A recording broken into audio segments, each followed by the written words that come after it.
वो लंकेश रावण हमसे हमारे आराध्य को दूर ले जाने का प्रयास कर रहा है और हम निष्क्रिय होकर ऐसा होने दे रहे हैं। तो हुए ना हम वीरू, हुए ना।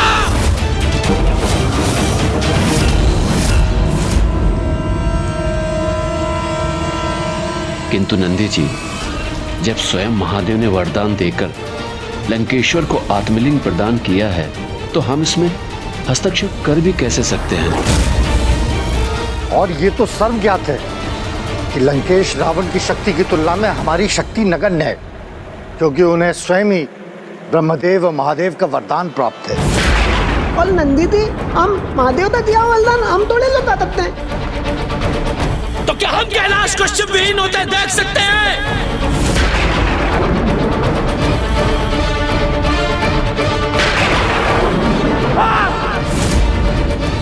आप सभी को यह स्वीकार होगा, किंतु मैं ये कदापि नहीं देख सकता। किंतु नंदी जी, हम विवश हैं, हम कुछ भी करने में असमर्थ हैं। क्योंकि रावण से संघर्ष करना ये स्वयं के लिए एक महान संकट को आमंत्रण देने के समान है। क्षमा कीजिएगा नंदी जी।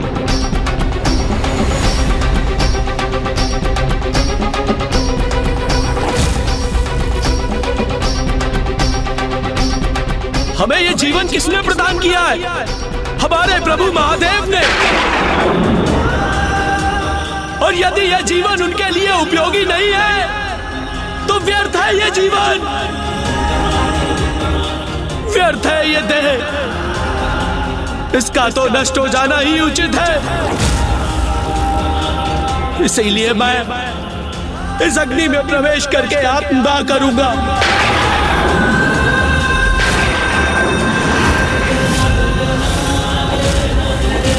और आप सभी इसी प्रकार अपने नेत्र झुकाए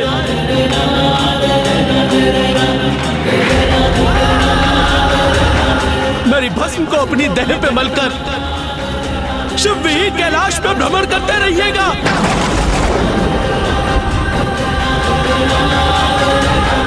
कदाचित अब तक नंदी जी ने समस्त शिवगणों की सहायता से प्रभु की आत्मलिंग को यहीं स्थापित करने का कोई ना कोई उपाय अवश्य ढूंढ लिया होगा। क्या बात है गौरी पुत्र, मेरे द्वारा नंदी जी का नाम लेते ही आप गहन विचार में डूब जाते हैं। कहीं आप दोनों ने कोई योजना तो नहीं रची है? योजना? कैसी योजना लंकेश?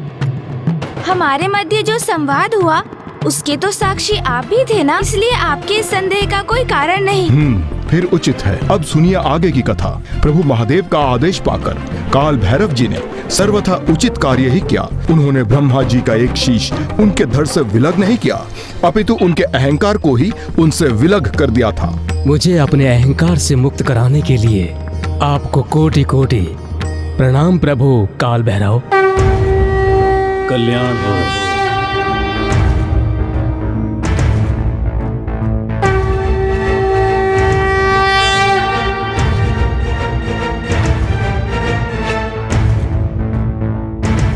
मैं अपने कर्तव्य का निर्वाह तो कर चुका हूँ महादेव, किंतु ऐसा करने से जो मुझ पर ब्रह्म हत्या का दोष चढ़ा है, क्या इसका कोई निवारण है आपके पास? कभी कभी अच्छे कार्यों के भी बुरे परिणाम होते हैं, और जो ये ज्ञात होते हुए भी ऐसा करते हैं वही ईश्वर की उपाधि प्राप्त करते हैं। इसलिए आज से भैरव के रूप में आपकी पूजा होगी और आप भयंकर बाहरी शत्रु से ही अपने भक्तों की रक्षा नहीं करेंगे, अपितु भीतरी शत्रु जैसे काम, क्रोध, लोभ, मोह और अहंकार, इन सब से भी उनकी रक्षा करेंगे, क्योंकि आंतरिक विकार तो बाहरी शत्रु से भी अधिक भयंकर होता है, जो मनुष्य को स्वयं का ही अपना शत्रु बना देता है। आप काशी एवं भविष्य में स्थापित होने वाले समस्त शक्तिपीठों के द्वारपाल एवं संरक्षक भी होंगे, किंतु आपको इस दोष का भार भी सदा वहन करना होगा। इसलिए आप सदा कंकाल कपाल में ही अपना आहार प्राप्त करेंगे और मदिरा आदि का सेवन करते हुए आपको एक अघोरी के समान अपना जीवन व्यतीत करना होगा।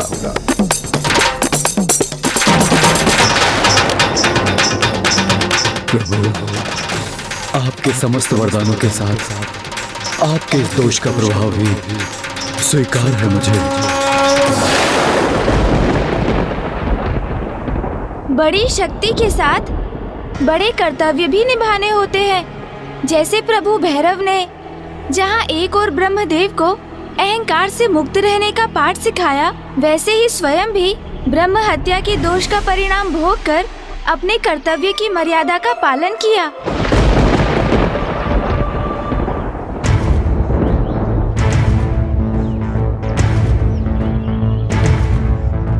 माया के वश में जब घमंड ब्रह्मा जी पे छाया था, स्वयं को श्रेष्ठ मान क्रोध शिव जी को दिलाया था। तब काल के समान रूप काल भैरव का लिया, आकाश के सर पांचवा ब्रह्मा जी का पृथक किया। ओम नमः शिवाय, ओम नमः शिवाय। पर दोषी हुए ब्रह्म हत्या के लिए सर काट के फिर पहुंच काशी, मुक्त हुए ब्रह्म हत्या पाप से। भक्तों के लिए बन गए काशी के कोतवाल भी, मिलती है शक्तियां अपार कर्तव्यों के साथ भी। शिवाय, ओम नमः शिवाय, ओम नमः शिवाय, ओम नमः शिवाय, नमः शिवाय, ओम नमः शिवाय।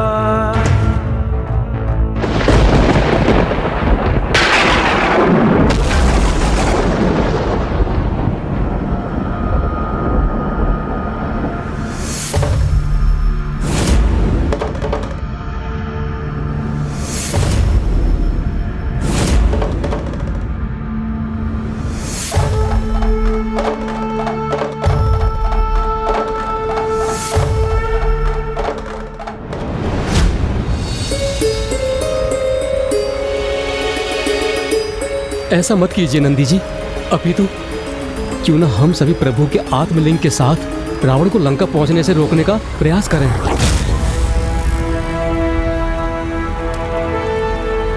नंदी जी, मैं भी आपसे तात हूँ और उसके लिए दो भी आने वाली होता हम चले थे।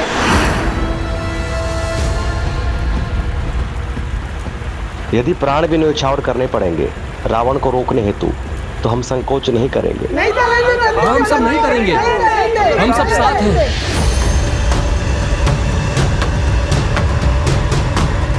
तब तो हमें तनिक भी विलंब किए बिना एक ऐसी योजना का निर्माण करना चाहिए जिससे लंकेश के लंका पहुंचने से पूर्व ही प्रभु का आत्मलिंग स्थापित हो जाए और महादेव सदैव कैलाश में रहें।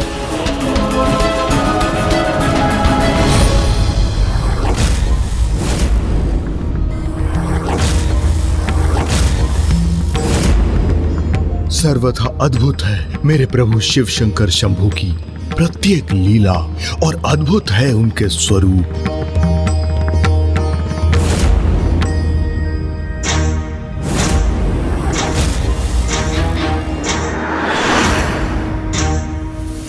प्रतीत होता है कि प्रभु काल भैरव दशानन का आशय समझ गए हैं, इसलिए कहीं क्रोध के आवेश में आकर ये रावण का सर्वनाश ही ना कर दे। हम प्रण लेते हैं कि हम प्रभु के आत्मलिंग के साथ लंकेश को लंका पहुंचने से रोकने के यथासंभव प्रयास करेंगे।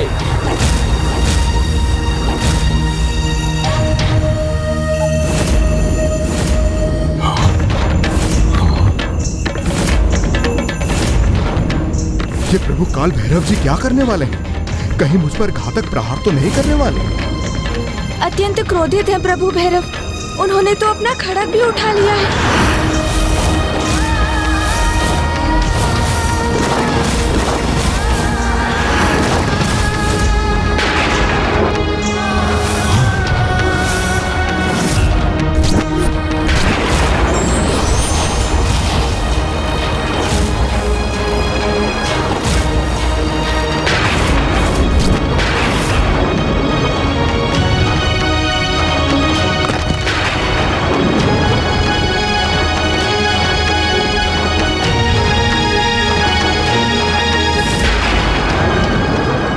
शीघ्र कोई उपाय कर प्रभु भैरव के क्रोध को शांत करना होगा।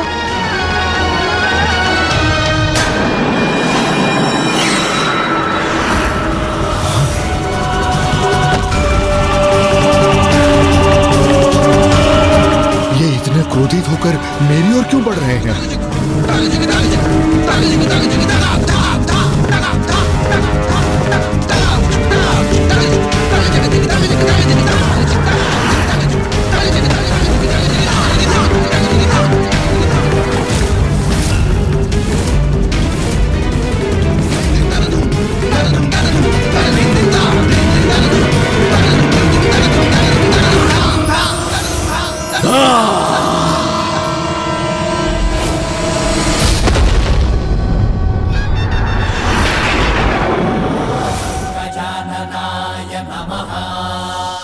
अब मेरे प्रभाव से समस्त संसार की गति धीमी हो जाएगी और इस अवधि में मैं प्रभु भैरव का क्रोध शांत करूंगा।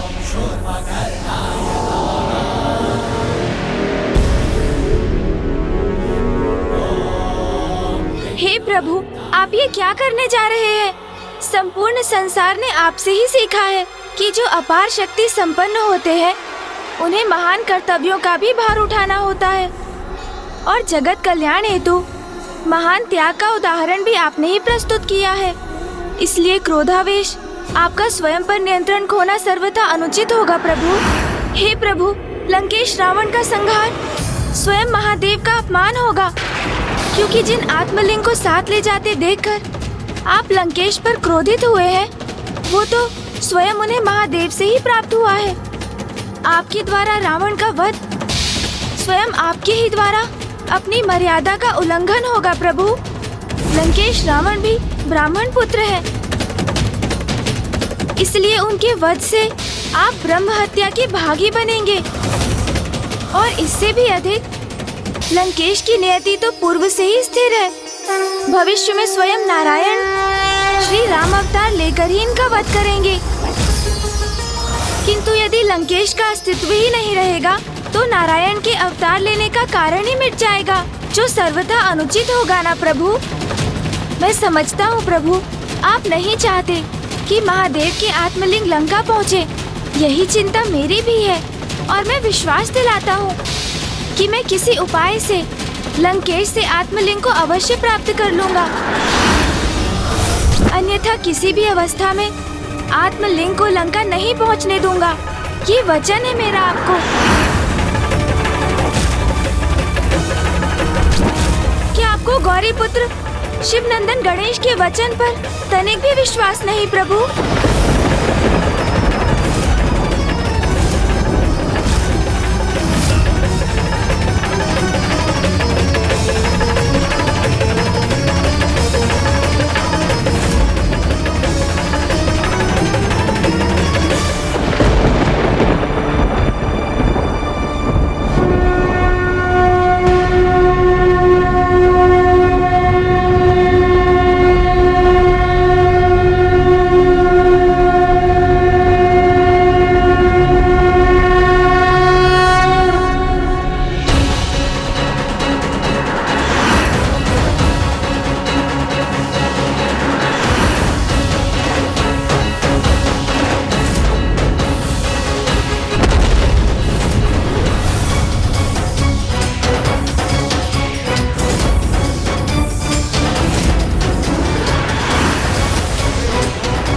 प्रभु भैरव के क्रोध से जो संकट उत्पन्न हुआ था वो टल गया, इसलिए मैं भी ब्रह्मांड की गति को यथावत कर रहा हूँ।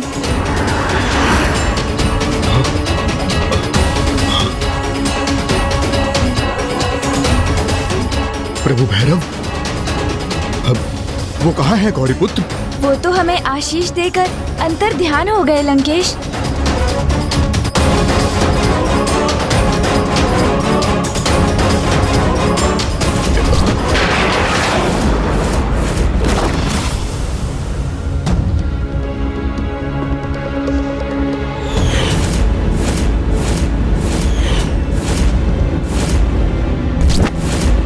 तो जो मुझे स्मरण हो रहे हैं, क्या वो वास्तव में हुआ था गौरीपुत्र? मुझे बताइए गौरीपुत्र, उनके अंतर्ध्यान होने के पूर्व क्या हुआ था यहाँ पर? मेरे ग्रीवा पर ये रक्त क्यों है? क्या प्रभु भैरव ने?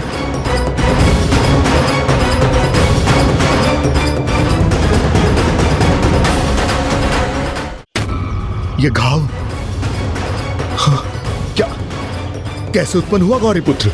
दशानन लंकेश, पराक्रमी महायोद्धा रावण को ऐसे तुच्छ घाव कब से प्रभावित करने लगे? उस पर ध्यान मत दीजिए आप, और चिंता मुक्त होकर स्मरण कीजिए जो स्वयं प्रभु भैरव ने हमें दर्शन प्रदान किए थे।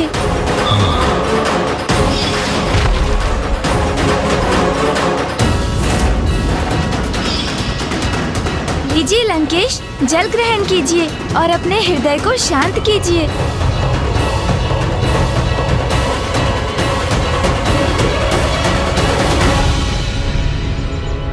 लंकेश, इस घटना को लेकर कोई विचार न करे, वही उचित होगा। किंतु अभी भी मुझे विचार करने की आवश्यकता है, जिससे मुझे कोई उचित युक्ति सूझ जाए और मैं पिताश्री के आत्मलिंग को लंका पहुंचने से रोक सकूं। और अब तो मैं प्रभु भैरव को इसका वचन भी दे चुका हूं। कदाचित नंदी जी इस कार्य में मेरी सहायता करने के लिए तत्पर हो चुके होंगे।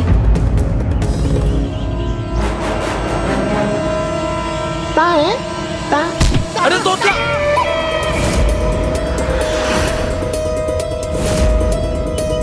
प्रतीत होता है लंकेश अत्यंत भयभीत हो गए हैं प्रभु भैरव से, इसलिए जल का पान करते ही जा रहे हैं। कदाचित इसी कारण मेरी इन्हें जल का पान कराने की युक्ति सफल हो जाए।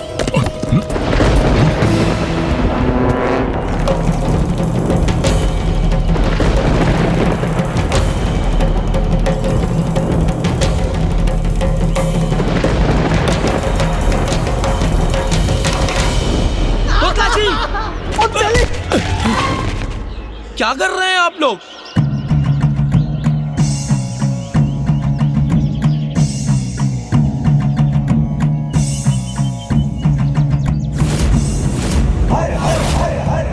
गणेश जी ने परोक्ष रूप से मुझे संकेत दिए थे। प्रथम संकेत, आप इन्हें रोकना ही चाहते थे, तो आप सभी को अपनी बुद्धि का प्रयोग कर किसी युक्ति से इन्हें रोकने का प्रयास करना चाहिए था ना। और द्वितीय संकेत था, अब ये प्रभु के आत्मलिंग को लंका जाकर स्थापित कर दें, अथवा लंका के मार्ग में ही स्थापित कर दें।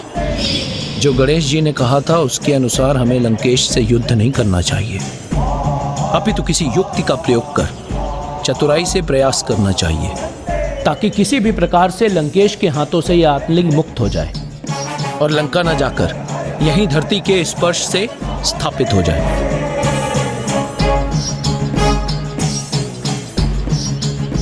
हम तभी आपसे जलदेव की सत्यता कर लेंगे। जाइए, आप सभी अपने अपने स्थान ग्रहण कीजिए। जाइए। अब लंकेश को भी ज्ञात होगा कैसे हम अपनी बुद्धि का प्रयोग कर उसके बल और बुद्धि को परास्त करते हैं।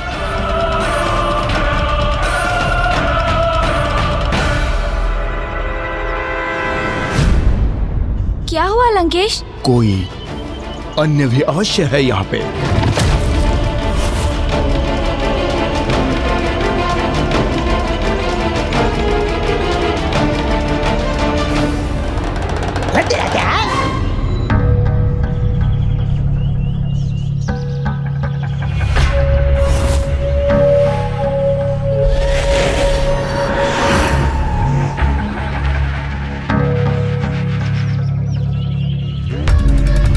मुझे पूर्ण विश्वास है कोई अन्य अवश्य है यहाँ पे।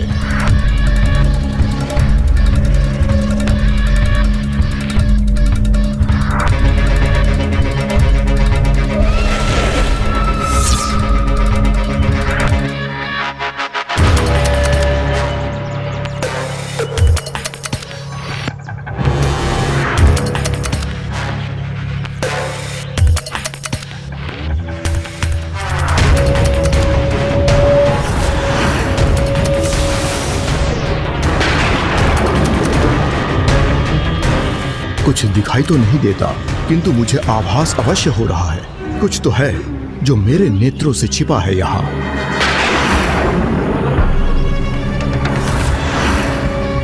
भृंगी जी के हाथ, कहीं लंकेश की दृष्टि उन पर ना पड़ जाए। कोई अदृश्य शक्ति कहाँ है यहाँ पर? मात्र शिवगण ही तो है। शिवगण? गौरी पुत्र, बताइए कहाँ है शिवगण? ओह, ये क्या कह दिया मैंने? इतने बड़े महाज्ञानी से ऐसे प्रश्न की अपेक्षा नहीं थी मुझे, क्योंकि शिवगण तो सर्वत्र है। ये वृक्ष, ये पौधे, झाड़ियाँ, ये शिलाएं, पक्षी, आप और मैं, हम सभी शिवगण ही तो है यहाँ। लंकेश, प्रतीत होता है आप प्रभु भैरव के दर्शन के उपरांत बहुत अधिक भयभीत हो गए हैं। नहीं, ऐसा कुछ नहीं है गौरी पुत्र।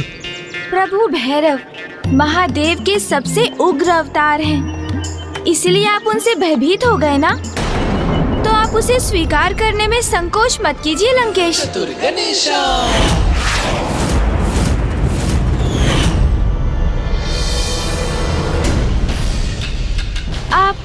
आप किस विचार में डूब गए लंकेश?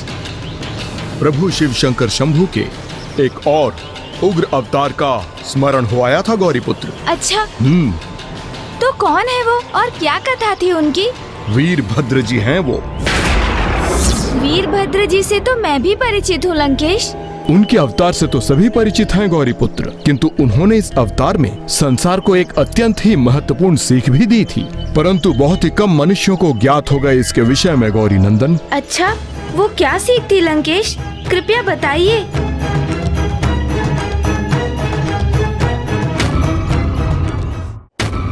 तोतला, मैं तो उपल हूँ।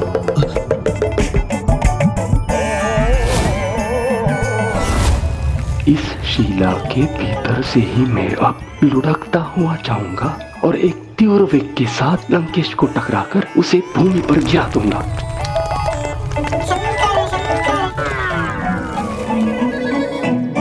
वीरभद्र जी संसार को ये सीख देने के लिए प्रकट हुए थे, जो ज्ञान और शक्ति से संपन्न होते हैं उन्हें कभी अन्याय का साथ नहीं देना चाहिए, और जो स्वयं ना पाप करते हुए भी पाप और अधर्म को शांति से सहते हैं वो भी दंड के भागी बनते हैं।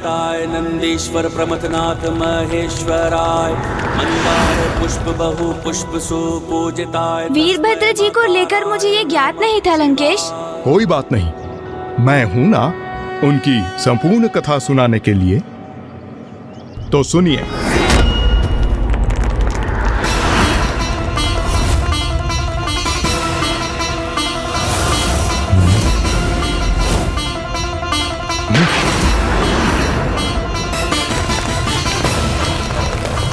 लंकेश, आप मुझे कथा सुनाइए ना।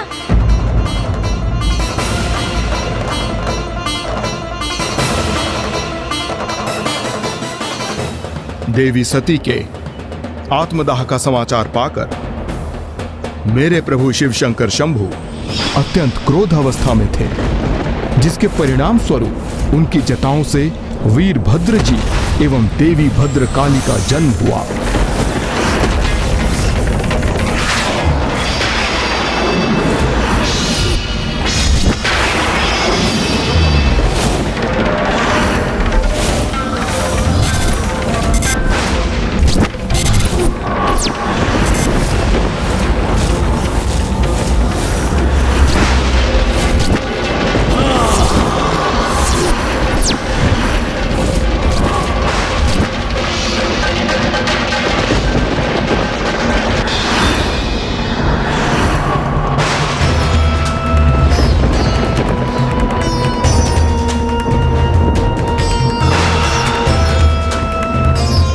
देवी भद्रकाली,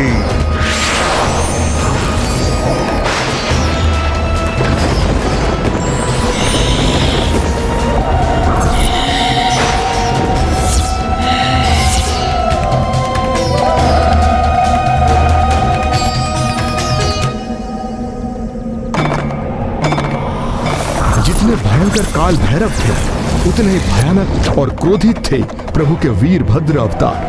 प्रभु वीरभद्र जी तो जैसे प्रभु शिव शंकर शंभू के क्रोध स्वरूप थे।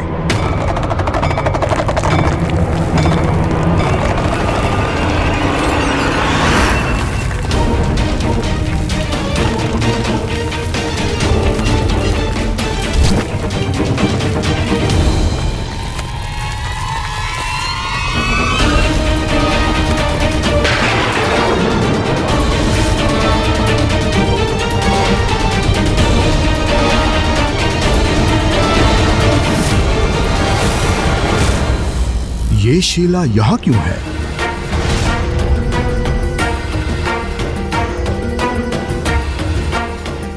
ओह, ये पथ तो इसी प्रकार की शिलाओं से भरा हुआ है।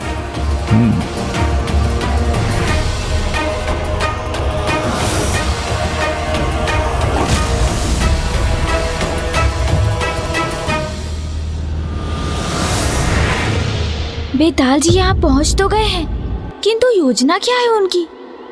अब इस चढ़ाई पर भला वो कैसे लुढ़क पाएंगे?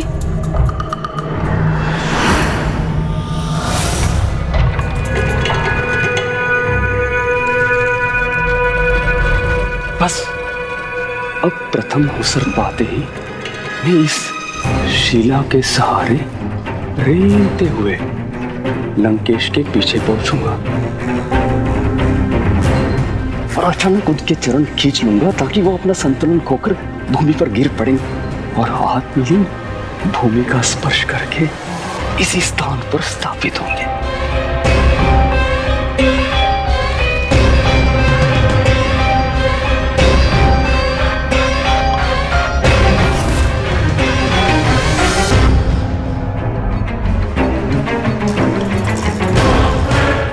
भले ही कठिनाइयों के भय से आप कितने भी मार्ग बदल ले लंकेश, किंतु चुनौतियां तो प्रत्येक मार्ग में आपको मिलनी ही है।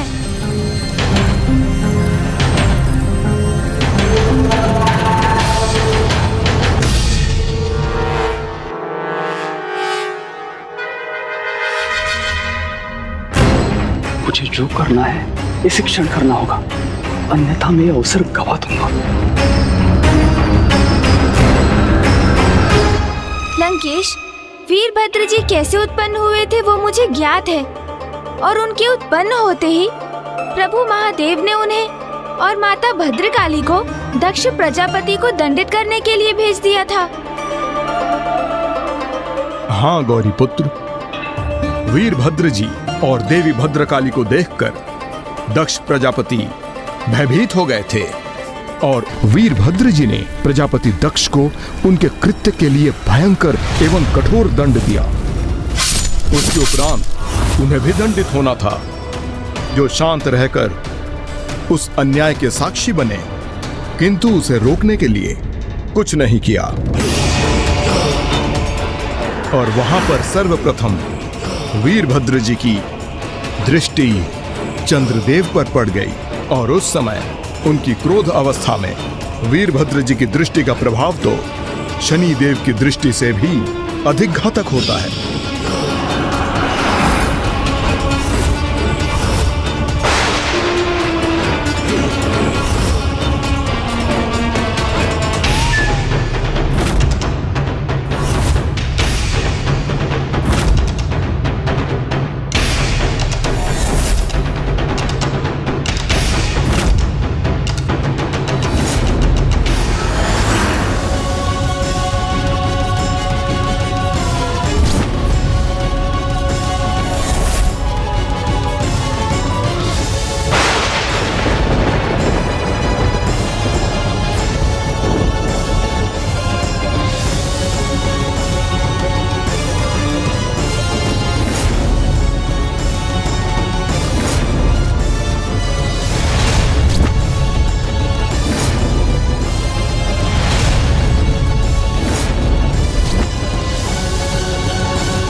जब इस जघन्य अपराध के दोषी को मैंने दंडित किया तब आप स्तंभित हुए थे।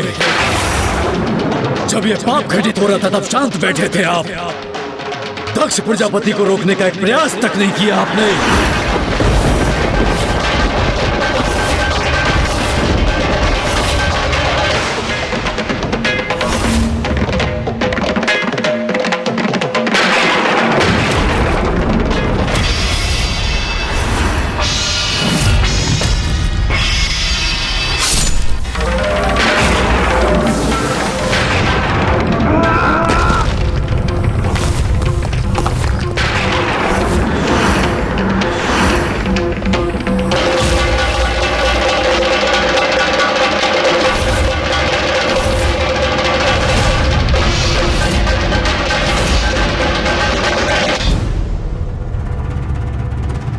बेताल जी हमारे बहुत निकट ही हैं।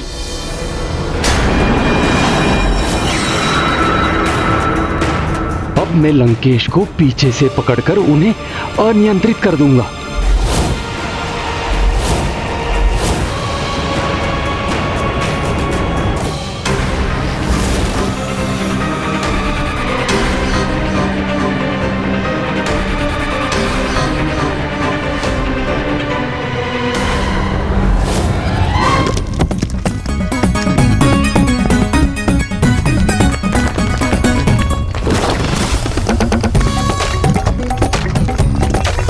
बेताल जी असफल अवश्य हुए, किंतु यदि लंकेश की दृष्टि उन पर पड़ जाती तो बहुत बड़ा अनर्थ हो जाता। ये क्या था? लंकेश, ये तो मात्र एक शिला थी। पर्वतीय स्थान पर तो शिलाएं गिरती रहती हैं।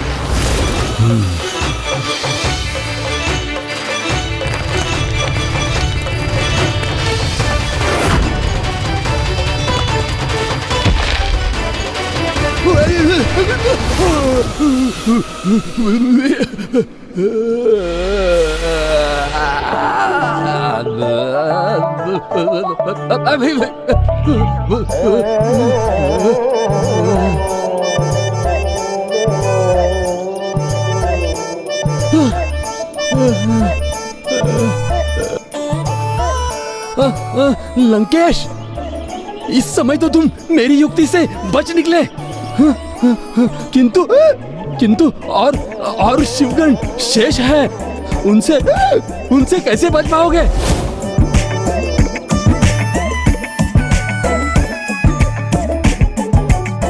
आला है।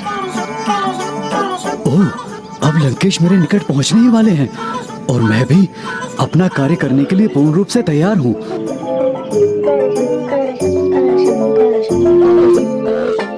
मैं इन लताओं से लंकेश के चरणों को इस प्रकार उलझा दूंगा कि लंकेश संभाल ही नहीं पाएंगे और अवश्य गिरेंगे। पोलपिल, मैं भी तो हूँ यहाँ पर। मैं अपने हाथों से आत्मलिंग तो नीचे लातल भूमि पर स्थापित करने के लिए लंटे तो विवत तल दूंगा। इस छोटी सी टहनी से आत्मलिंग को स्थापित कर सकते हैं। लंकेश जैसे महाबलशाली पर इसका कोई प्रभाव पड़ेगा? और आप तीन दुर्बल लताओं का तो बहुत प्रभाव होता रावण पे, है ना? रावण पर मेरी लताओं का अवश्य प्रभाव पड़ेगा, क्योंकि मैंने इस पे तपोशक्ति का संचार किया है, इसलिए कदापि ये खंडित नहीं होंगी। अब आले लंटे, मैं उन पर अपनी टहनी का वाल तलूंगा।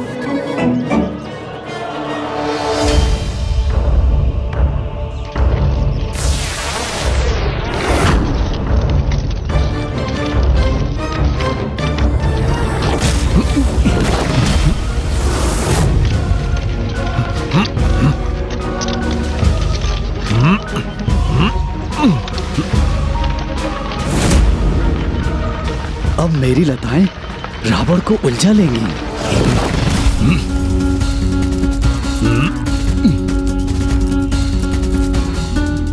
ये तुच्छ लताएं मेरे मार्ग की बाधा बन रही हैं।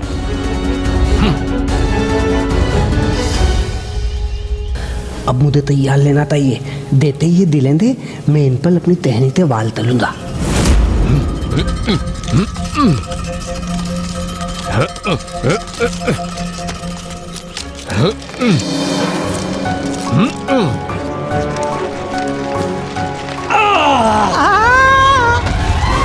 अरे तोतला जी, सावधान व सतर्क रहिए ना। लंकेश द्वारा लताओं के खिंचाव के कारण ही आप गिर पड़े।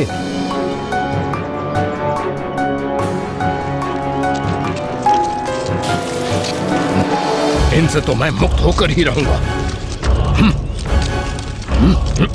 इन लताओं में उलझकर भी गिरे नहीं लंकेश।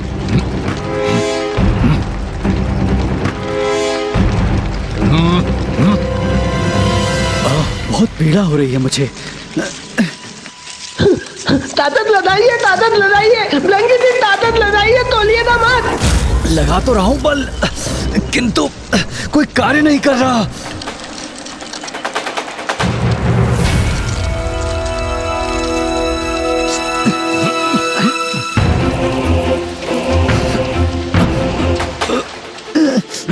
इन पल तो लताओं का कोई प्रभाव ही नहीं हुआ, तो टहनी का बाल तलने का क्या लाभ।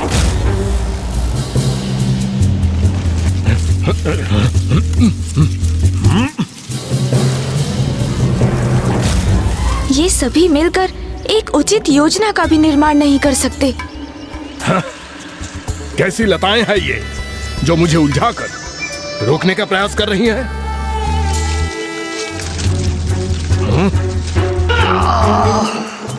तोतला जी, ये पीड़ा सहन नहीं हो रही है। तोतला जी, सहायता कीजिए।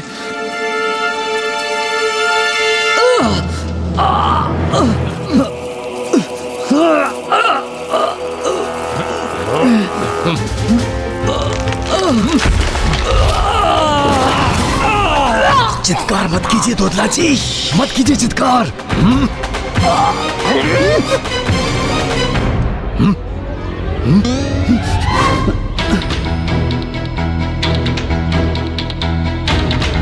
ये क्या हुआ? मुझे कुछ स्पष्ट दिखाई नहीं दिया। गौरी पुत्र, मैंने आपसे कहा था ना कि कोई तो अवश्य था वहां। लंकेश, किंतु वो जो भी था वो तो आपके भय से दूर चला गया ना। अब जाने भी दीजिए लंकेश। आप तो मुझे आगे की कथा में कृपया ये बताइए कि जब वीरभद्र जी ने चंद्रदेव पर प्रहार कर दिया तो फिर उसके पश्चात क्या हुआ?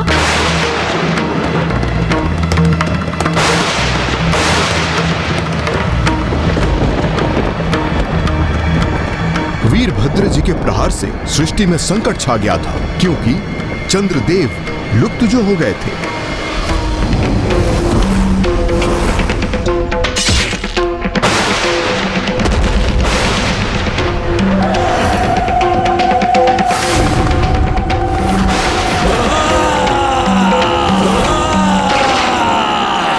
लंकेश जी, वीरभद्र जी ने जो दंड दिया उसके उपरांत क्या हुआ? चंद्रदेव कैसे सुरक्षित रहे? प्रभु शिव शंकर शंभु भोलेनाथ की कृपा से। किंतु उस समय तो वो तो अपार कष्ट और अपार क्रोध से प्रभावित थे ना।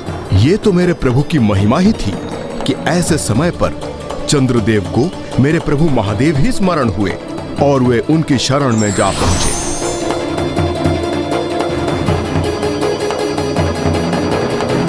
मुझ पर भी पुनः एक बार कृपा कीजिए महादेव। मैं भी आपसे क्षमा याचना करता हूँ महादेव। मुझे दुख है, मैं देवता होकर भी शांत होकर ये सब कुछ देखता रहा। मैंने इस दुखद घटना को रोकने का तनिक भी प्रयास न किया महादेव, किंतु मुझे मेरी भूल स्वीकार है। मुझे क्षमा कर दीजिए महादेव, क्षमा कर दीजिए।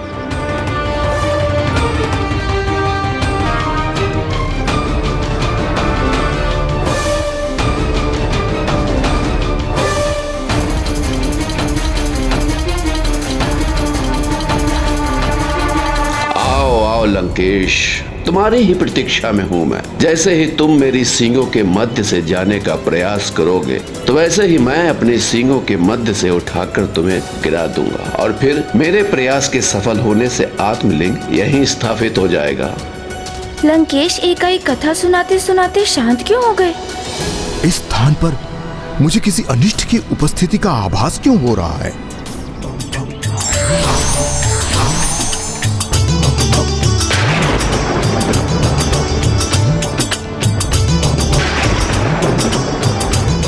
ये कैसे अशुभ संकेत मेरा पीछा कर रहे हैं?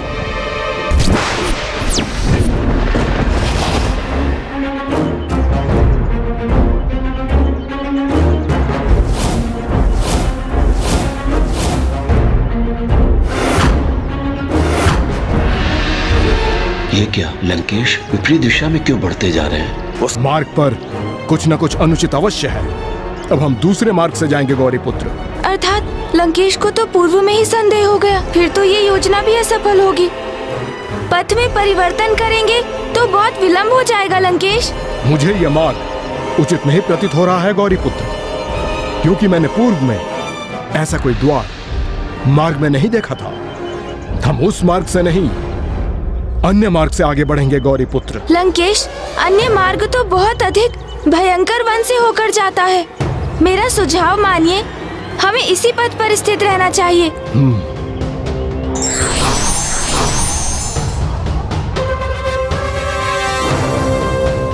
लंकेश तो हम सभी की योजनाओं को असफल कर आगे निकल गए। हमारी योजनाएं अभी असफल नहीं हुई हैं श्रृंगी जी। पिशाच राज अभी भी लंकेश के पीछे हैं।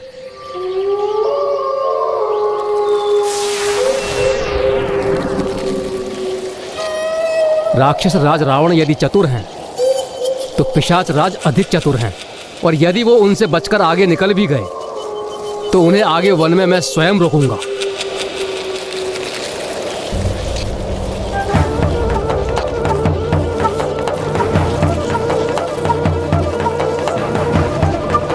समस्त शिवगणों में ऐसा तो कोई है जिसने ऐसी योजना का निर्माण किया है जिसके सफल होने की कोई संभावना है।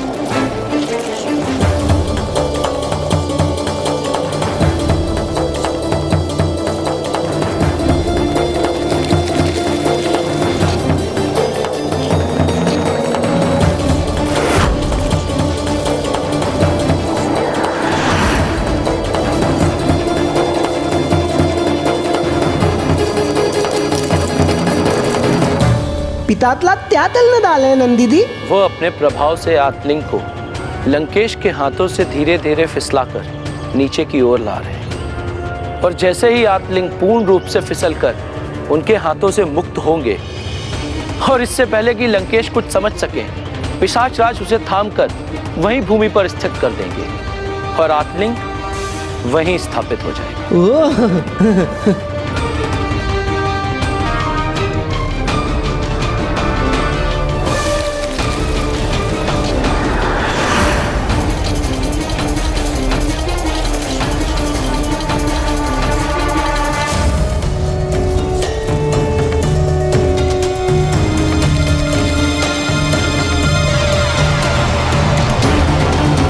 पिशाच राज द्वारा उत्पन्न बवंडर से मुझे लंकेश को भ्रमित करना होगा ताकि उनके हाथों से आत्मलिंग छूटकर भूमि पर गिर जाए।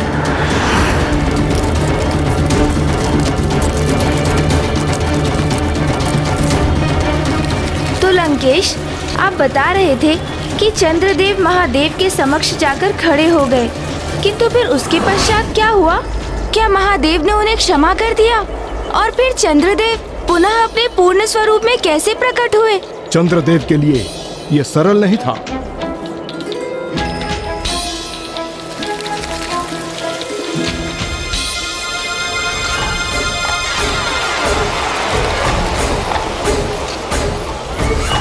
एक बार और धकेलूंगा तो आत्मलिंग लंकेश के हाथों से गिर जाएंगे। पिशाच राज अब पुनः लंकेश के निकट पहुंच रहे हैं। वो सफल हो जाए तो मैं भी निश्चिंत हो जाऊंगा। मुझे बताइए ना लंकेश, चंद्रदेव के साथ क्या हुआ?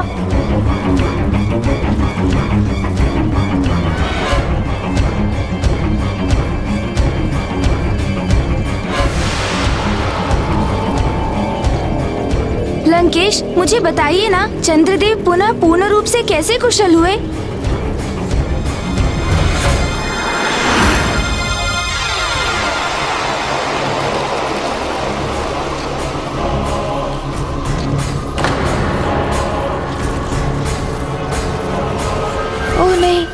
लंकेश तो रुक ही गए।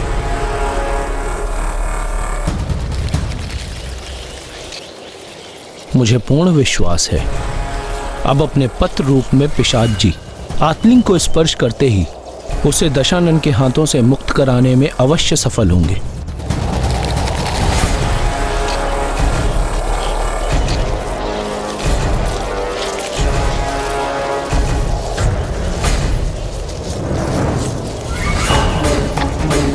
कदाचित कोई अन्य भी है यहाँ जो मेरी दृष्टि से छिपा हुआ है।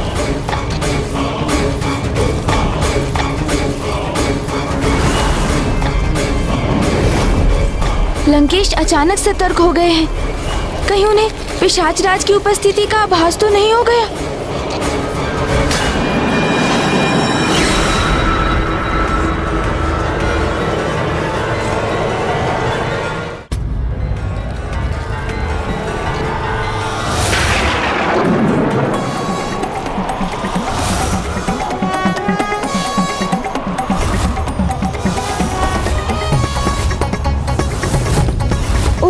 इन्होंने तो पिशाच राज को ही पकड़ लिया।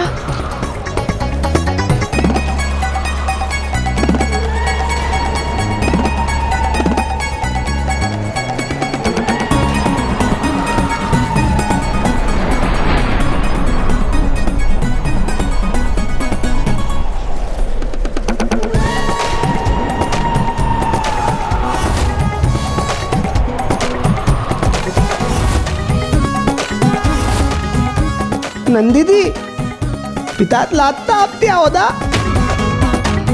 इतना दुस्साहस लंकेश रावण के साथ चतुराई करने का प्रयास कर रहे थे तुम? बताओ कौन हो तुम?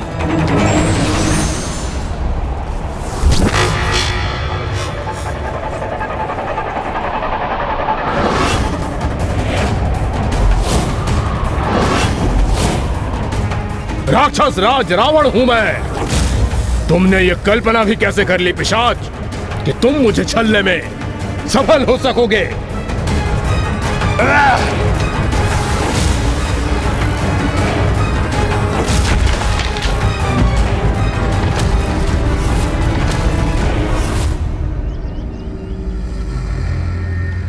पितात लात तो दिल दे अब सत्या होदा नंदीदी। पिशाच जी की योजना भी असफल हो गई और वो संकट में भी आ गए।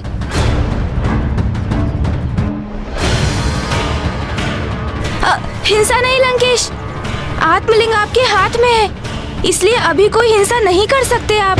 रुकिए लंकेश, हिंसा मत कीजिए, जाने दीजिए उसे। इस पिशाच को मैं अवश्य दंडित करूंगा।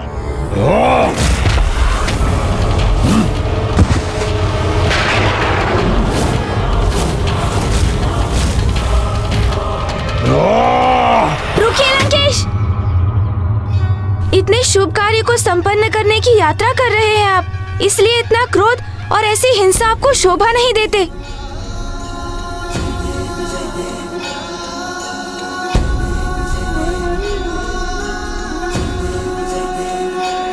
दूर हटो यहां से।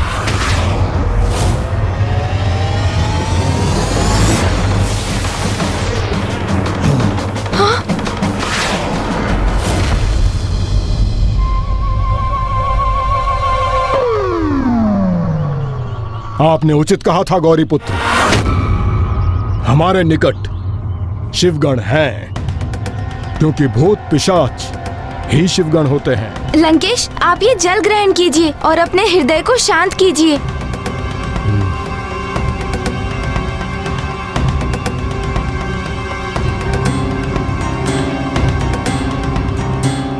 ज्ञात नहीं और कौन मेरे कार्य में विघ्न डालने हेतु मेरा पीछा कर रहा है। अवश्य ये मेरे प्रभु के आत्मलिंग को मुझसे छीनना चाहते हैं, किंतु मैं ऐसा कदापि नहीं होने दूंगा।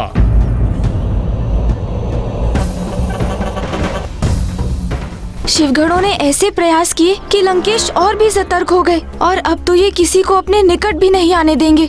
ज्ञात नहीं मैं सफलता कैसे प्राप्त कर सकूंगा। लंकेश रुकिए तो, सुनिए, रुकिए लंकेश।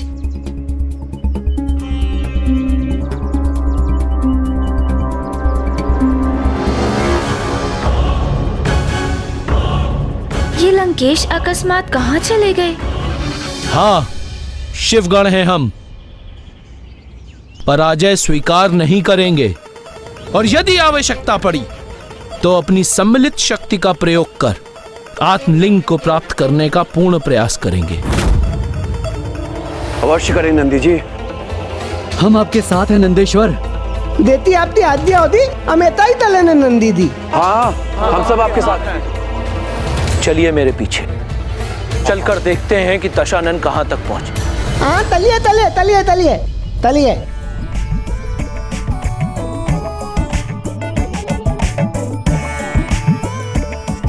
आप क्यों लुद्दा है? आप तो दाई है। आप क्यों रुक गए? आप चलिए ना।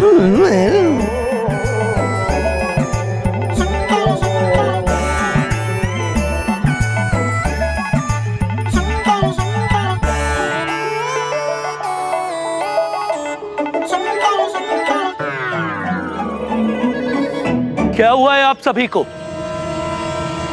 आप सभी इतने भयभीत क्यों हैं?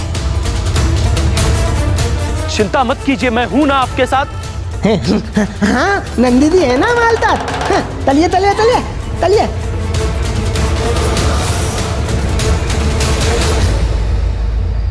इतना सघन वन, यहाँ तो दिवस में भी सर्वत्र अंधकार ही व्याप्त है।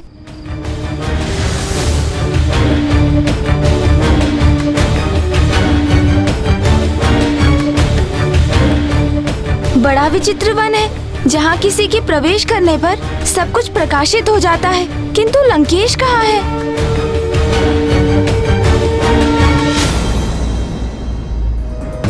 अद्भुत, अत्यंत विचित्र नंदी जी। सर्वथा अनूठा है ये वन।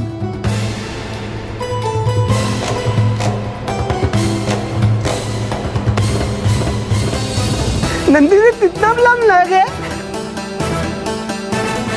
तत्य है, भलाई विचित्र वन है ये तो।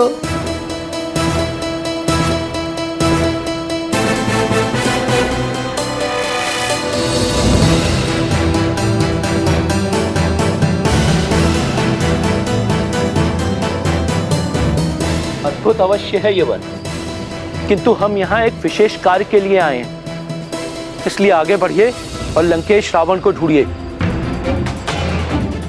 चलिए। लंकेश कहाँ है आप? कहाँ है आप लंकेश? कहाँ दृश्य हो गए लंकेश? मैंने तो प्रभु भैरव को वचन दिया था कि मैं लंकेश को प्रभु के आत्मलिंग के साथ कदापि लंका नहीं पहुँचने दूंगा। इसलिए यदि लंकेश को ढूंढने में असमर्थ रहा तो अपना वचन कैसे पूर्ण करूंगा? मैं कैसे करूंगा? ये कैसी आहट है?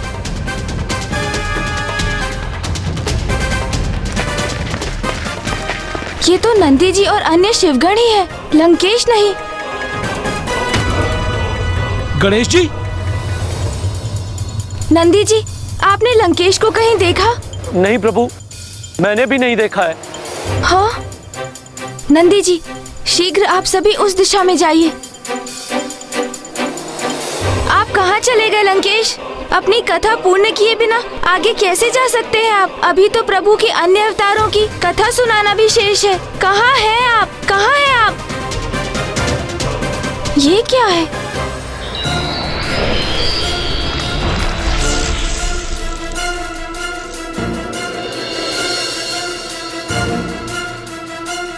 बहुत विचित्र वृक्ष है ये।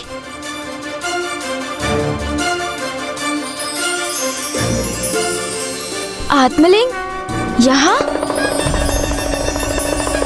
अर्थात लंकेश भी यहीं कहीं होंगे।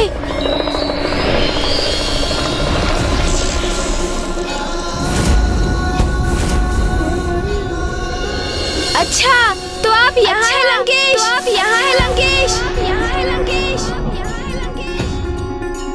ये कैसी ध्वनि थी?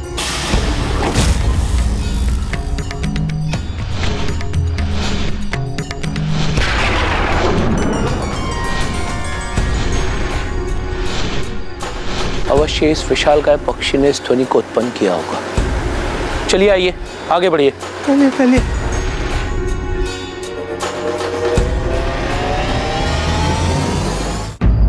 मैंने आपको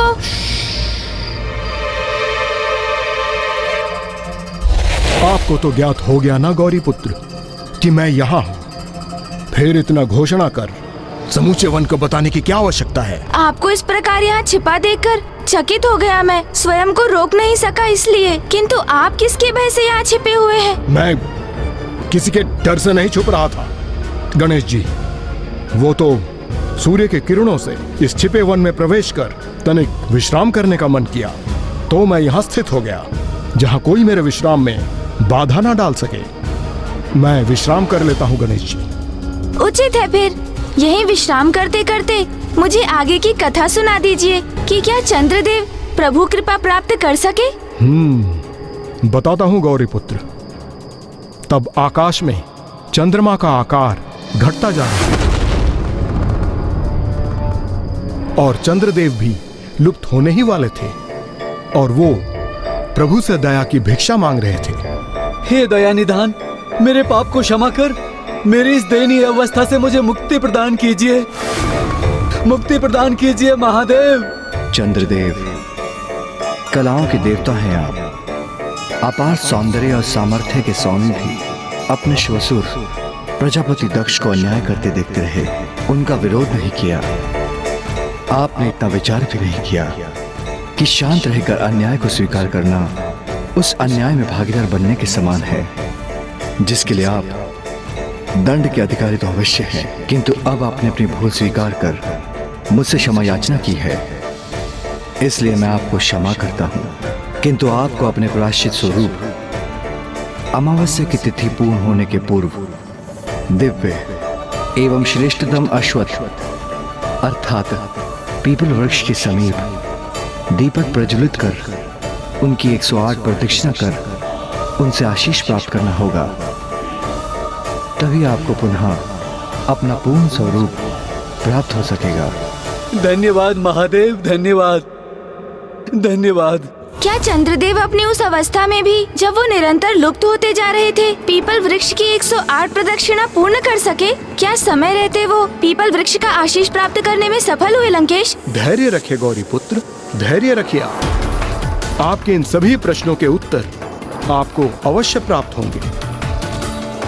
तो शीघ्र मेरी जिज्ञासा शांत कीजिए ना लंकेश। तो सुनिए गौरी पुत्र, ये सत्य है कि चंद्रदेव के पास अधिक समय शेष नहीं था, क्योंकि उनके द्वारा पीपल वृक्ष की प्रदक्षिणा आरंभ करने के समय अमावस्या की तिथि समाप्त होने में मात्र कुछ ही अवधि शेष थी।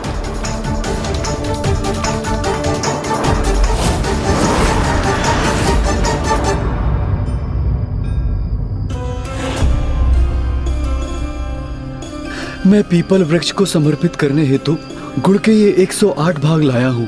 प्रत्येक प्रदक्षिणा पूर्ण कर मैं एक भाग इनको समर्पित करूंगा।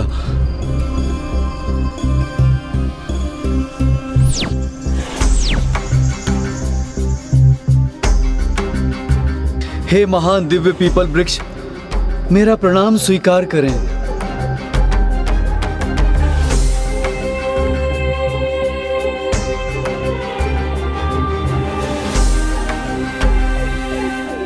ओम नमः शिवाय, ओम नमः शिवाय, ओम नमः शिवाय, ओम नमः शिवाय, ओम नमः शिवाय, ओम नमः शिवाय, ओम नमः शिवाय, ओम नमः शिवाय, ओम नमः शिवाय, ओम नमः शिवाय, ओम नमः शिवाय, ओम नमः शिवाय, ओम नमः शिवाय। अब चंद्रदेव के पास एक प्रहर से कुछ समय शेष था और अभी उन्हें अनेक परिक्रमा पूर्ण करनी थी। ओम नमः शिवाय, ओम नमः शिवाय, ओम नमः शिवाय, ओम नमः शिवाय, ओम नमः शिवाय,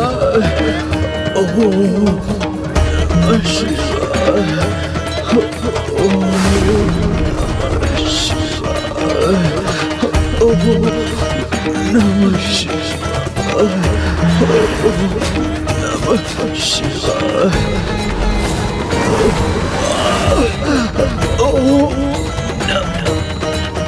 ओम नमः शिवाय।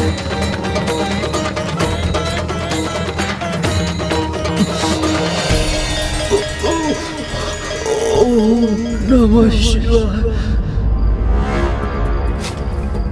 अपने घटते स्वरूप एवं क्षीण पड़ते बल से किसी प्रकार चंद्रदेव ने 107 बार परिक्रमा पूर्ण कर दी और मात्र अब एक अंतिम परिक्रमा शेष थी, किंतु वो तो अब पूर्ण रूप से लुप्त हो चुके थे। उनके एक हाथ का मात्र एक छोटा सा भाग ही दिखाई दे रहा था। अर्थात उस परिक्रमा को संपन्न कर पीपल वृक्ष का आशीष पाने के लिए उनके पास बहुत ही कम समय शेष था। और दुर्भाग्यवश जब उन्होंने अपनी अंतिम परिक्रमा आरंभ की तो अब तो मैं गुड़ के इस छोटे से भाग को उठाने में भी सक्षम नहीं रहा। फिर इसे पीपल वृक्ष को कैसे समर्पित करूं? ओम नमः शिवाय, ओम नमः शिवाय, ओम नमः शिवाय, ओम नमः शिवाय, ओम नमः शिवाय, ओम नमः शिवाय, ओम नमः शिवाय, ओम नमः शिवाय। चंद्रदेव की अंतिम परीक्षा अपूर्ण रह गई। अपनी अंतिम परीक्षा की आहुति देने से पूर्व ही उनका पूर्ण क्षय हो गया। बस अब कुछ क्षण और प्रातः होते ही चंद्रदेव का संपूर्ण अस्तित्व ही लुप्त हो जाना था।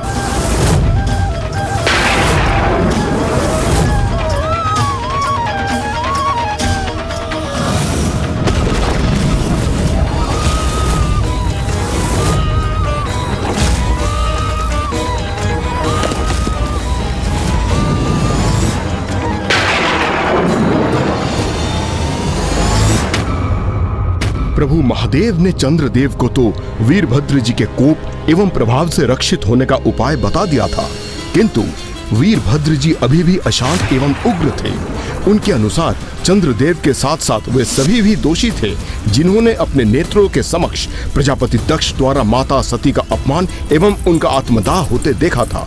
अब वीरभद्र जी की दृष्टि उन देवियों पर पड़ चुकी थी। आप किन देवियों की बात कर रहे थे लंकेश, जिन पर संकट छा गया था? स्वयं देवी सरस्वती एवं देवताओं की माता देवी अदिति। अर्थात वीरभद्र जी ने?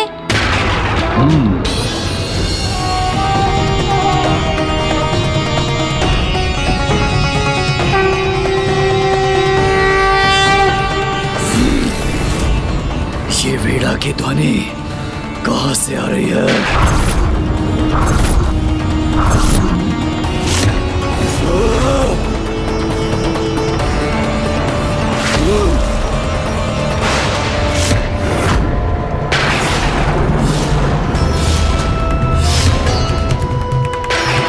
ज्ञान की देवी हैं आप, फिर भी अपने समक्ष सब कुछ होने दिया, कुछ नहीं कहा। नहीं, इसलिए आपको भी दंडित करूंगा मैं, इसलिए आपको भी दंडित करूंगा मैं।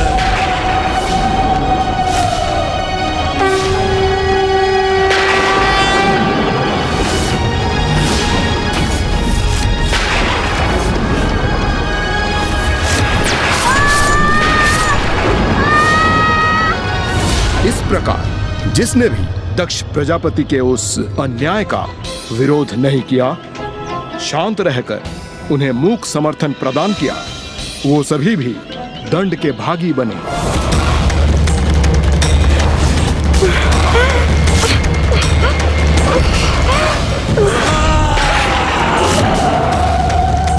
लंकेश जी, वीरभद्र जी ने जो दंड दिया उसके उपरांत क्या हुआ? माता सरस्वती और माता अदिति को उनकी नासिकाएं पुनः कैसे प्राप्त हुई? हे भोलेनाथ, हे दया निधान, हमें क्षमा कर दीजिए। हमसे बहुत बड़ी भूल हो गई। हाँ प्रभु, हमें क्षमा कर दीजिए। भूल तो आपसे अवश्य हुई है।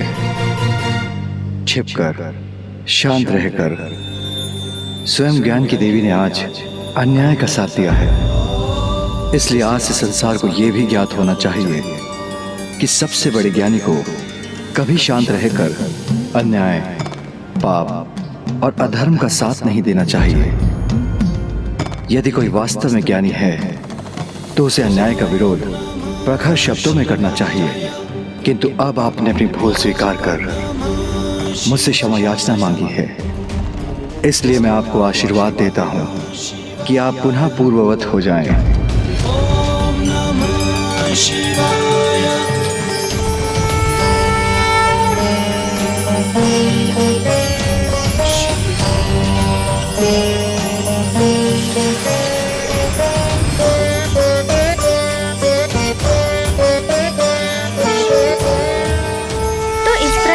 महादेव ने माता सरस्वती एवं माता अदिति को क्षमा प्रदान कर उन्हें दोष मुक्त कर दिया। किंतु लंकेश, फिर चंद्रदेव का क्या हुआ? वो तो अभी भी वीरभद्र जी के प्रहार प्रभाव के दोष से जूझ रहे थे ना, और इसी कारण वो लुप्त होने की स्थिति में भी पहुंच चुके थे। किंतु क्या उन्होंने महादेव के सुझाव अनुसार स्वयं को रक्षित करने के लिए पीपल वृक्ष की प्रदक्षिणा पूर्ण कर ली लंकेश? अभी तक नहीं गौरी नंदन, क्योंकि जब तक उनकी प्रदक्षिणा पूर्ण होती, सूर्य देव की किरणों ने धरती को छू लिया था। अर्थात दिवस के आरंभ होने के कारण चंद्रदेव के पास अब समय समाप्त हो चुका था। हे वृक्षों में श्रेष्ठ, हे महान दिव्य वृक्ष, मुझे आशीष देकर पुनः मेरे पूर्ण स्वरूप को प्रदान करने की कृपा करें। क्या आपकी प्रदक्षिणा करने में मुझसे कोई त्रुटि हो गई प्रभु? आप मुझे आशीष क्यों नहीं दे रहे?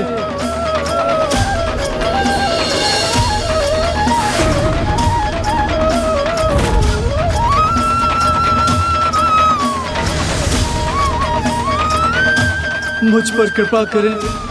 यदि आज आपका आशीष पाने के पूर्व तिथि परिवर्तित हो गई तो मैं कदापि अपना पूर्ण स्वरूप प्राप्त नहीं कर पाऊंगा प्रभु, और संसार में रात्रि काल में सदा के लिए अमावस्या का अंधकार स्थापित हो जाएगा प्रभु।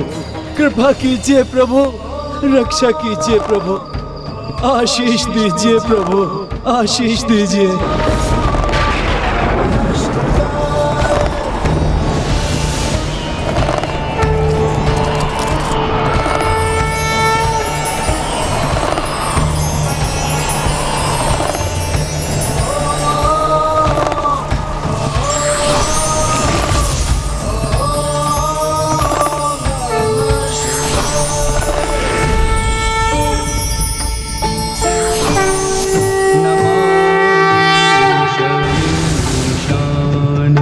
निर्वाण रूपम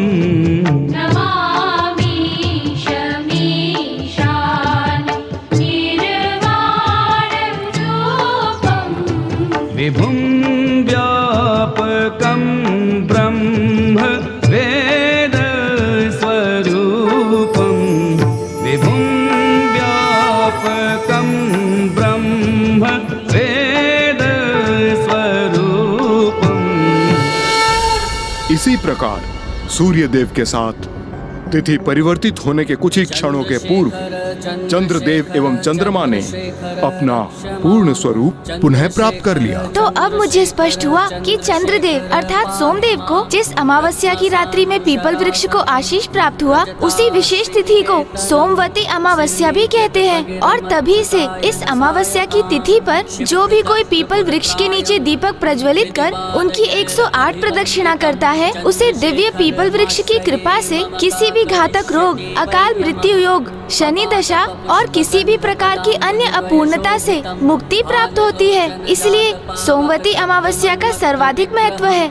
ये तो मेरे प्रभु शिव शंकर शंभू के कृपा करने का परिणाम है गौरी पुत्र, जिन्होंने चंद्रदेव और देवी सरस्वती को क्षमा कर दिया और उन्हें आशीष दिया, और उसके उपरांत उन्होंने सभी को आशीर्वाद देकर क्षमा कर दिया जो उस दुर्भाग्यपूर्ण घटना के कारण प्रभु कोप के भागी बने थे। इसी क्रम में दक्ष प्रजापति को भी प्रभु की कृपा स्वरूप अज का शीश प्राप्त हुआ था।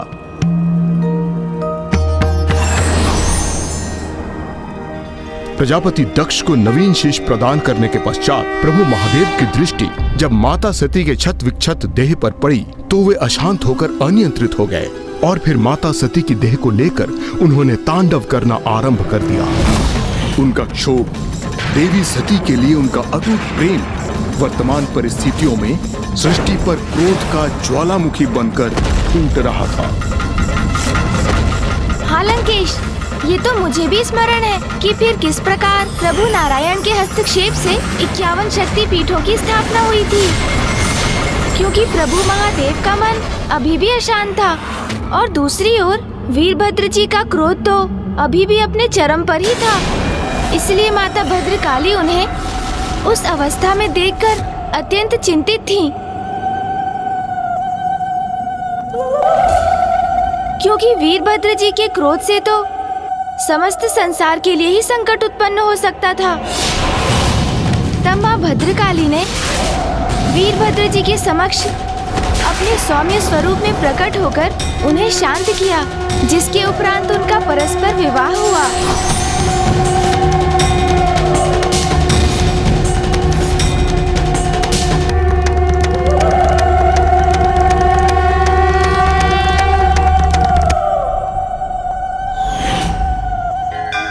मेरे प्रभु महादेव की प्रत्येक लीला अद्भुत है। उन्होंने प्रत्येक अवतार से सृष्टि को एक उपदेश भी दिया है। आपने सर्वथा उचित कहा था लंकेश। चंद्रदेव और माता सरस्वती के उदाहरण से वीरभद्र जी ने संसार को एक बहुत बड़ी सीख देकर जीवन का एक नवीन सूत्र स्थापित किया कि ज्ञानी एवं बलशाली का अन्याय और अधर्म को देखकर शांत रहना सर्वथा अनुचित है, अधर्म है। ऐसे ही हैं मेरे प्रभु। त्र्यंबकम सदाशिवम नमामि हे उमापति जय नीलकंठ जय अनंत नमोस्तुते हो भोलेनाथ भक्तों के हो कष्ट से निवारते, ये सृष्टि सारी संकटों से शिव ही है उबारते। ओम नमः शिवाय, ओम नमः शिवाय, ओम नमः शिवाय, ओम नमः शिवाय, ओम नमः शिवाय, ओम नमः शिवाय। दक्ष पुत्री मां सती किया था शिव जी से विवाह, मगर न दक्ष ने कभी स्वीकार शिव जी को किया।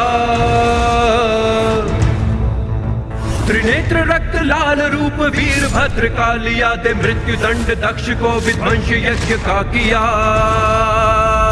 ओम नमः शिवाय, ओम नमः शिवाय, ओम नमः शिवाय, ओम नमः शिवाय, ओम नमः शिवाय, ओम नमः शिवाय, ओम नमः शिवाय। प्रणाम प्रभु वीरभद्र जी। कल्याण हो। इस भक्त का प्रणाम स्वीकार कीजिए प्रभु। कल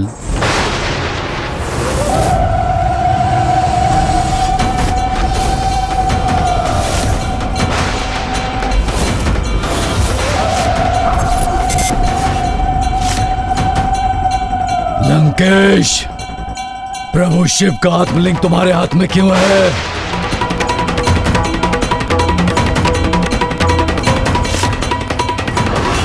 प्रभु, मैंने प्रभु शिव शंकर शंभू की घोर तपस्या कर यह प्राप्त किया है। यह स्वयं प्रभु महादेव ने मुझको दिया है और इन्हें स्थापित करने मैं लंका ले जा रहा हूं प्रभु। असंभव! ऐसा कदापि नहीं कर पाओगे तुम। असंभव! ऐसा कदापि नहीं कर पाओगे तुम, क्योंकि ऐसा करने से मैं रोकूंगा तुम्हें। क्योंकि ऐसा करने से मैं रोकूंगा तुम्हें। प्रभु,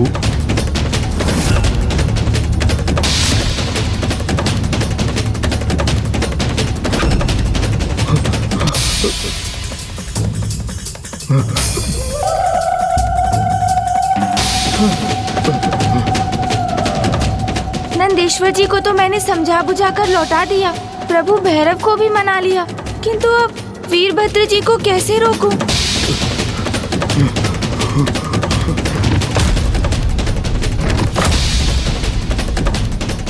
अब क्या होगा?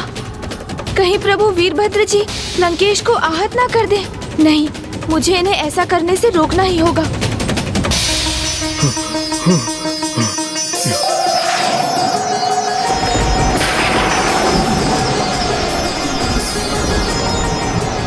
लंकेश रावण, अब तुम्हें दंडित करूंगा मैं।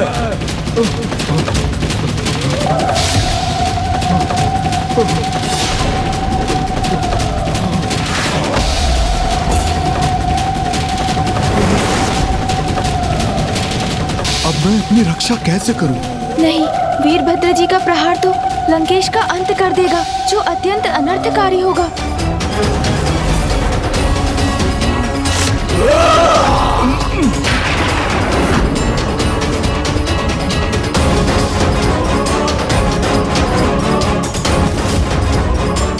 अचानक क्या हुआ जो प्रभु वीरभद्र जी लंकेश पर प्रहार करने से रुक गए? कारण जो भी हो, उनका इस प्रकार रुकना तो उचित ही है।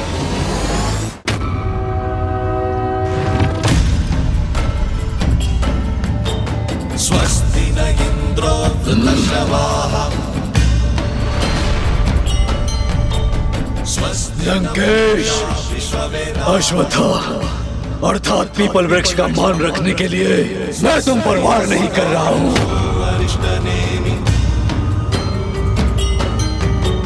स्वस्ति नो बृहस्पतिर्दधातु।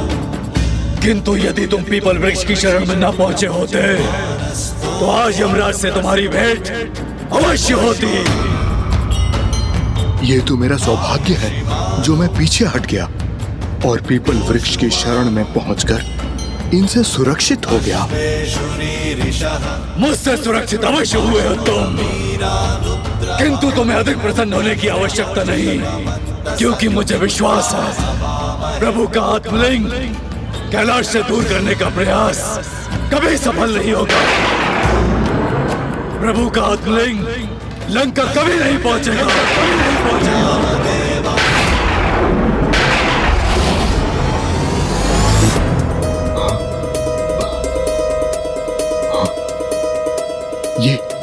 ये क्या कहा प्रभु वीरभद्र जी ने? कुछ भी हो जाए प्रभु, इन आत्मलिंग को तो मैं लंका अवश्य ले जाऊंगा, किंतु अब मुझे बड़ी सावधानी से आगे बढ़ना होगा। लंकेश जी, जल ग्रहण कीजिए आप। अब आप इतने भयभीत क्यों दिखाई दे रहे हैं लंकेश?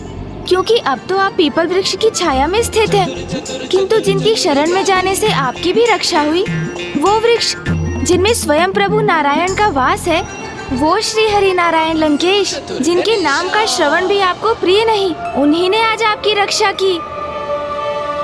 कदाचित अश्वत्थ वृक्ष को लेकर आपका ज्ञान अभी अधूरा है गौरीपुत्र, क्योंकि इसमें मात्र नारायण ही नहीं अपितु मेरे प्रभु शिव शंकर शंभू के साथ समस्त देवताओं का भी वास है। इनकी जड़ों में ब्रह्मदेव, तने में विष्णुदेव और इनके सबसे ऊपरी भाग में अर्थात इनकी शाखाओं और पत्रों में मेरे प्रभु शिव शंकर शंभू का वास है। और त्रिदेव के साथ पीपल वृक्ष के फलों में अष्ट दिक्पाल एवं यमराज, देवी लक्ष्मी, देवी सरस्वती और 9 दुर्गा देवियों का भी वास है।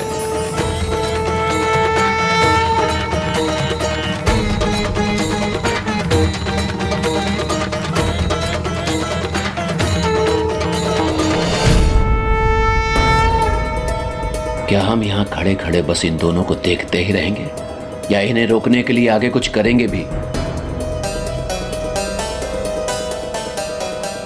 करेंगे, करेंगे, अवश्य करेंगे। और ऐसा प्रहार करेंगे लंकेश पर कि वो प्रभु के आत्मलिंग को लेकर इस स्थान से एक पग भी आगे नहीं बढ़ सकेंगे। पीपल वृक्ष की पूजा करने से समस्त देवी देवताओं की पूजा संपन्न हो जाती है। इनके स्पर्श से सात्विक चेतना जागृत होती है और इनके पत्रों को वेद भी कहा जाता है। इतना ही नहीं, जो भी भक्त प्रतिदिन पीपल वृक्ष को जल समर्पित कर 3 बार इसकी परिक्रमा करता है, उसकी दरिद्रता के साथ उसके समस्त दुर्भाग्य नष्ट हो जाते हैं और उसे दीर्घायु भी प्राप्त होती है। हाँ लंकेश, मुझे भी अब स्मरण है, माँ ने भी एक बार पीपल वृक्ष की महिमा का उल्लेख किया था। उन्होंने कहा था कि 10 पुष्पों के पौधे, 5 आम के वृक्ष और 2 अनार के वृक्ष रोपने से जितना पुण्य प्राप्त होता है, मात्र 1 नींबू एवं 1 वट अर्थात बरगद एवं पीपल वृक्ष को रोपने से प्राप्त होता है। और जो भी ऐसा करता है वो कभी नरक का भागी नहीं बनता। अधिकतर मनुष्य वट वृक्ष को ही पीपल वृक्ष मानने की भूल कर बैठते हैं, किंतु जुड़वा भ्राताओं के समान होते हुए भी उन दोनों में अनेकों विभिन्नताएं हैं। जहाँ पीपल अधिक दिव्य है, वहीं वट वृक्ष अधिक विशाल होने के कारण अधिक छाया प्रदान करते हैं।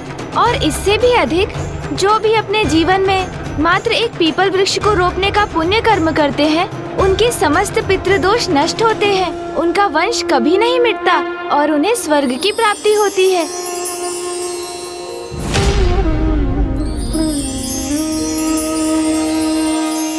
अश्वत्थ सुमहाभाग सुभग प्रियदर्शन इष्ट कामाक्ष मे देहि शत्रुभ्यस्तु पराभवम् आयुः प्रजां धनं धान्यं सौभाग्यं सर्वसम्पदम् देहि देवी महावृक्ष त्वामहं शरणं गतः। हे पीपल वृक्ष और इनमें स्थित समस्त देवी देवतागण, कृपया कर मुझे आशीष दीजिए कि मैं लंकेश रावण को प्रभु के आत्मलिंग को लंका ले जाने से रोकने का कार्य सफलतापूर्वक संपन्न कर सकूं।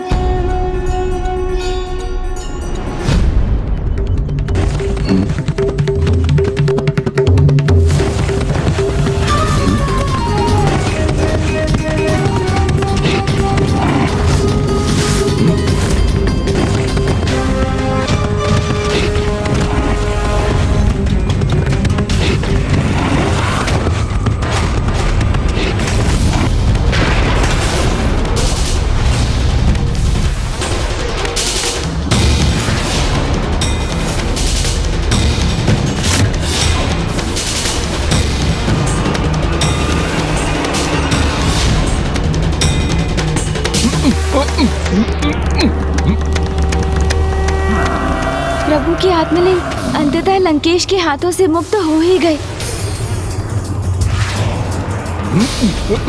क्योंकि मुझे विश्वास है प्रभु का आत्मलिंग कैलाश से दूर करने का प्रयास कभी सफल नहीं होगा। प्रभु का आत्मलिंग लंका कभी नहीं पहुंचेगा।